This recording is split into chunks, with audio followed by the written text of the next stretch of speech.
Aunty normal কোনো কিছু না, এটা আন্টি, এটা হচ্ছে পাপার সাথে, এটা একটা আন্টি, আর পাপার সাথে আমাকে দেখা মানে এটা papa and mom. Dhallywood king Shakib খানের বড় ছেলে আব্রাহাম খান জয়। বুবলি যে তার বাবার দ্বিতীয় স্ত্রী তাই ছোট্ট ছেলে জানেও না।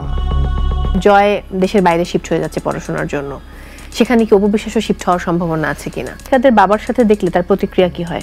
জয় কখনো শাকিব খানের সিনেমা হলে গিয়ে দেখেছে?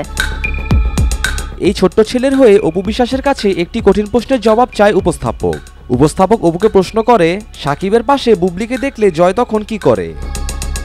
আন্টি নর্মাল কোনো কিছু না, এটা আন্টি, এটা হচ্ছে পাপার সাথে, এটা একটা আন্টি। তখন আমি তো নাম বলে দিই, এটা অমুক আন্টি তমুক আন্টি, তখন সেভাবে কথা বলে। আর পাপার সাথে আমাকে দেখা মানে এটা পাপা অ্যান্ড মম। অপুকে আরো জিজ্ঞেস করা হয়, জয় কেন শাকিবের ছবি হলে গিয়ে দেখে না? বাবার প্রতি কি তাহলে মনের ভেতর অনেক রাগ এই ছোট্ট শিশুটির?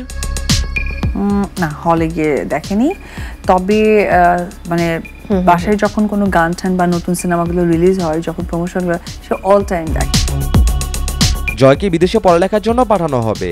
এখন এই বাচ্চা ছেলেটি কি দূরদেশে একা থাকবে, নাকি সাথে তার মা বাবারাও থাকবে? এমনই একটি প্রশ্ন করা হলে এড়িয়ে যায় Apu Biswas. Very personal, so TV স্ক্রিনে আসলে এটা ডিসক্লোজ করার বা এটা এক্সপ্লেন করার কিছু নেই।